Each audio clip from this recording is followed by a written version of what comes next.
staying with us. We are back from the break. اور آپ please بیان کیجیے جو آپ کر رہے تھے. جی تو شیطان کی ہم آپ ذکر کر رہے تھے کہ کیوں ایک فری ویل کی بات ہو رہی تھی کہ اللہ تبارک و تعالیٰ نے انسان کو یہ فری ویل دی ہے. پھر اس فری ویل کا چوائس دے دیا ہے کہ آپ نیکی کے راستے کو اختیار کریں یا بدی کے راستے کو اختیار کریں. اسی لیے ریوارڈ بھی رکھا گیا ہے اور یہ کسی اور کو نہیں ملا, بھی رکھی گئی ہے. یہ فرشتوں کے پاس نہیں ہے, فرشتوں کے پاس بھی نہیں ہے, جانوروں کے پاس, جتنی مخلوق اور جنوں اور انسانوں کے پاس ہے. دو مخلوق جو اللہ جن کے پاس بھی ہے, جن کے پاس بھی یہ فری ول ہے. اسی لیے جنوں میں بھی مومنین بھی ہوتے ہیں, مسلمان بھی ہوتے ہیں, اور اللہ کے منکر بھی ہوتے ہیں, باغی بھی ہوتے ہیں. اور شیطان انہی جنوں میں سے ہوتے ہیں جو اللہ کے منکر اور باغی ہوتے ہیں, جو مسلمانوں کو اور اہل اسلام کو اور انسانوں کو دین سے دور کرنے کی کوشش کرتے ہیں. یہاں ایک اور بھی اس کی ایک ایکسپلینیشن ہے کہ رمضان میں شیطان تو جکڑا جاتا ہے,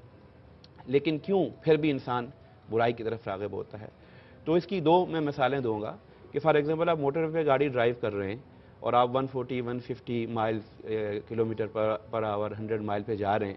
تو اگر آپ تھوڑی دیر کے لیے ایکسیلیٹر سے پاؤں اٹھائیں گے تو گاڑی ایک دم رکے گی نہیں, بلکہ جو گیس اور جو اس کا انرشیا اس کے ساتھ چلتی جائے گی, اور ایک وقت کے بعد جا کے رکے گی. اگر آپ بریک اپلائی نہیں کریں گے تو 100 میٹر, 200 میٹر, 300 میٹر تک گاڑی چلی جائے گی. تو وہ انسان جس نے 11 مہینے شیطان کی صحبت میں گزارے اور شیطان کے زیر اثر رہا, تو اس شیطان کا اثر 30 دنوں میں اس کے اوپر سے ختم نہیں ہوگا. اور اس کی ایک اور ایکسپلینیشن سائنٹیفک یہ ہے کہ میگنیٹ, ہم جانتے ہیں کہ مقناطیس اٹریکٹ کرتا ہے میٹل کو, لوہے کو. اب آپ دیکھیے کہ لوہا مقناطیس نہیں ہے اور لوہا مقناطیس نہیں بن سکتا, لیکن جو لوہا مقناطیس کے ساتھ اگر آپ گھنٹہ 1-2 گھنٹے اس کو رگڑیں اور ساتھ رکھیں اور مقناطیس کو سائڈ پہ کر دیں, تو اس لوہے میں مقناطیس کی کیفیات پیدا ہو جاتی ہیں اور وہ بھی دوسرے لوہے کے چیزوں کو اپنی طرف کھینچنا شروع کر دیتا ہے. تو شیطان کے ساتھ جو انسان 11 ماہ رہے گا, تو 1 مہینہ اگر شیطان اس سے دور بھی چلا جائے گا تو شیطان اپنے اتنے اثرات اس کے اوپر چھوڑ جائے گا کہ 1 ماہ تک وہ اثرات قائم رہیں گے. لیکن سر یہ تو انسان کی اپنی فری ول پہ بھی ہے نا کہ وہ کتنا اڈیپٹ کرتا ہے, وہ کتنا ان چیزوں کے اندر چلا جاتا ہے کہ اگر شیطان اس کو چھوڑ بھی دے 1 مہینے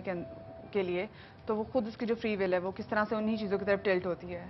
جی میں نے بتایا نا کہ ایک تو شیطان کا اثر ہوتا ہے جو ایکسٹرنل اثر ہے, ایک انسان کے اندر ایک نفس ہے جو انسان کو برائی کی طرف راغب کرتا ہے. ان النفس لامارۃ بالسوء, کہ نفس جو ہے وہ برائی کی طرف حکم دینے والا ہے. اب دیکھیں تصوف ہے, روحانیت ہے, احسان ہے, یہ سارے کا سارا کیا ہے, مذہب کس چیز کو ڈیل کرتا ہے, اس نفس کی اصلاح کی کوشش کرتا ہے. جب یہ بات ہو رہی ہوگی اس وقت, تو اس وقت کیا چیزیں تھیں جو اس نے شیطان نے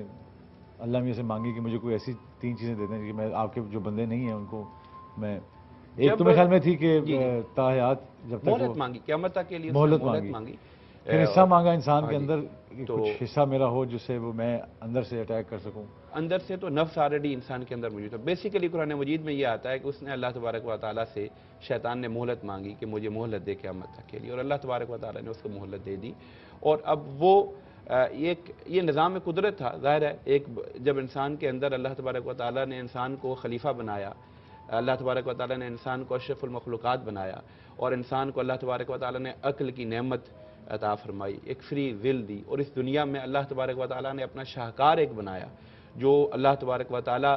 کی صفات کا بھی مظہر ہے کسی نہ کسی صورت میں یہ انسان. تو پھر اللہ تبارک و تعالیٰ نے جب اس کو تخلیق فرمایا تو اس امتحان گاہ میں بھیجا, تو ساتھ یہ ایک سسٹم قائم کر دیا کہ جہاں شیطان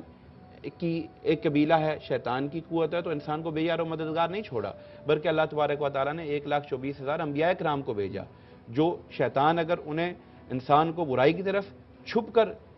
رغبت دیتا ہے, تو انبیاء کرام ظاہری زندگی میں آئے اور انسانوں کو تعلیم دی کہ تمہاری صحیح راستہ کیا ہے. اور حضور علیہ السلام پر جب انبیاء کا سلسلہ ختم ہو گیا, آپ خاتم الانبیاء بن کے تشریف لائے, تو حضور علیہ السلام کے بعد حضور کی امت میں اولیاء, علماء, عرفاء, مجتہدین, مجددین کا ایک سلسلہ شروع کیا کہ جنہوں نے اپنے اپنے انداز میں, اپنے اپنے طریقے میں, جہاں جہاں کوئی بگاڑ انسان کی ذاتی زندگی میں آئے, اجتماعی زندگی میں آئے, معاشرتی زندگی میں آئے, فکری نظریاتی پہ آئے, اس کو ٹھیک کر کے انسان کو بہلائی اور اچھائی کا راستہ دکھاتے رہیں, اور جہاں جہاں گرد پڑ جائے اس گرد کو صاف کر کے اجلا تصور دین کا اور اسلام کا اور نیکی کا اور بھلائی کا لوگوں کے سامنے پیش کرتے رہیں. نفس اور شیطان میں کیا فرق ہوا ویسے؟ شیطان تو ایک ایکسٹرنل ہے نا, ایکسٹرنل, نفس انسان کے اندر ہے, انسان کے اندر رابطہ وہ مقناطیس والا ہو گیا ہوگا. اب شیطان دیکھیے یہ انسان کی ایک بڑی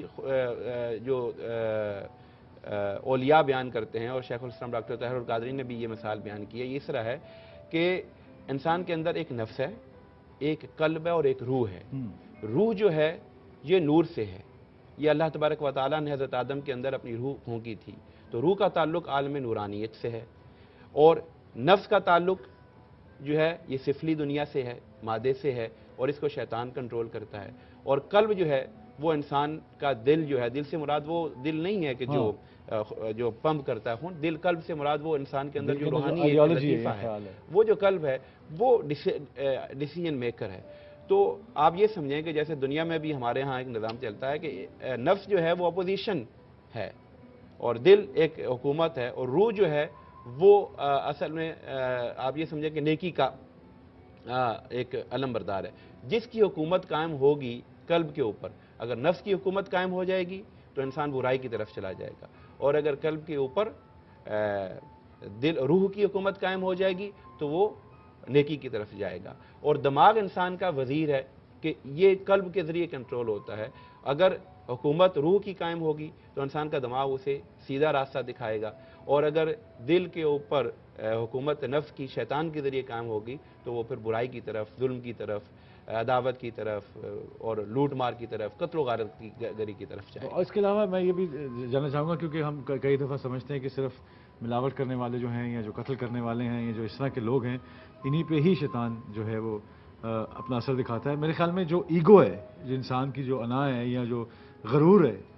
یہ بھی جو ہمیں عام زندگی میں ہم دیکھتے ہیں کہ بہت لوگوں میں غرور ہوتا ہے کہ کوئی اگر گاڑی روک لیتا ہے آپ کی تو کہتا ہے وہ تینوں پتہ نہیں میں کون لگا, میں فلاں. یہ وہ غرور جو ایک بولتا ہے انسان کے اندر, وہ بھی ایک صفت ہی, ایک طرح شیطانی صفت. اگر آپ دیکھیں کہ شیطان کو جس چیز نے مردود کیا, اور شیطان کی جو صفات ہیں ان میں سب سے بری جو صفت ہے وہ غرور اور تکبر ہے. کیونکہ جب شیطان کو اللہ تبارک و تعالیٰ نے حکم دیا کہ آدم کو سجدہ کرو, فرشتوں کو اور سب کو حکم دیا, تو اس نے کہا نہیں میں آدم کو سجدہ کروں, یہ تو مٹی سے بنا ہوا ہے, میں تو آگ سے بنا ہوں. تو اس نے غرور اور تکبر کیا. تو شیطان کی سب سے بری جو صفت ہے اس کے اندر وہ غرور ہے, اور غرور اور تکبر سب سے بڑی شیطانی خصلت ہے جو انسان کے اندر ہے. کہ غرور اور تکبر انسان جو, اور اس غرور اور تکبر کی وجہ سے انسان باقی لوگوں کو نیچ سمجھتا ہے, باقی لوگوں کو کم تر سمجھتا ہے, باقی لوگوں کے حقوق تلف کرتا ہے, اور وہ اپنے آپ کو بڑا سمجھتا ہے. یہ بڑا سمجھنا یہ شیطانی فعل اور شیطانی صفت ہے. آپ کے خیال میں ابھی جو سیاست میں آپ کے سامنے ہو ہی رہا ہے, جو حقوق ہمارے اللہ نے ہمیں دیے ہیں